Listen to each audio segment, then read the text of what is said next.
অনুমোদিত সীসা বার পরিচালনা সহ বিভিন্ন অভিযোগে দেশের অনলাইন ক্যাসিনোর ডন হিসাবে পরিচিত সেই সেলিম মিয়া ওরফে সেলিম প্রধান সহ 9 জনকে গ্রেফতার করেছে গুলশান থানা পুলিশ। রাজধানীর বাড়িধারা এলাকা থেকে তাদের গ্রেফতার করা হয়। শনিবার 6 সেপ্টেম্বর ঢাকা মহানগর পুলিশের মিডিয়া অ্যান্ড পাবলিক রিলেশনস বিভাগের উপকমিশনার মোহাম্মদ তালেবুর রহমান এক সংবাদ বিজ্ঞপ্তিতে এ তথ্য জানান। তালেবুর বলেন, অননুমোদিত সীসা বার পরিচালনার অভিযোগে রাজধানীর বাড়িধারা থেকে সেলিম প্রধান সহ 9 জনকে গ্রেফতার করেছে গুলশান থানা পুলিশ। জানা গেছে, সেলিম প্রধান বাড়িধারা এলাকায় সীসা বার পরিচালনা করছিলেন। তার মালিকানাধীন সীসা বার থেকেই ভোরে তাকে গ্রেফতার করা হয়েছে।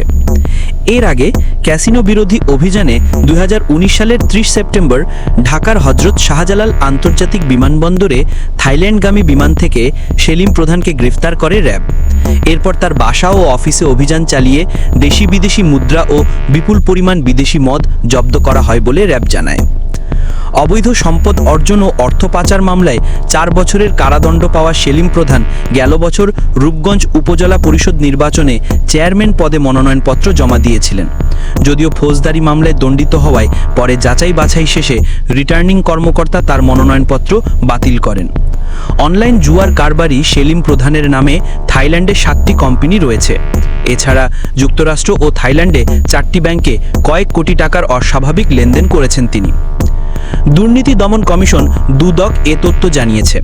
দুদক কমিশনার অনুসন্ধান মোজাম্মেল হক খান জানান, অনুসন্ধানের স্বার্থে সেলিম প্রধানের সব স্থাবর অস্থাবর সম্পদ জব্দ করা হয়েছে।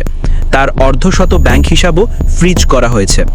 দুদক কমিশনার বলেন, থাইল্যান্ডে সেলিম প্রধানের মালিকানাধীন Pradhan global trading, Asia united entertainment, Toma home Pattaya company limited সহ 7টি কোম্পানির সন্ধান পাওয়া গেছে।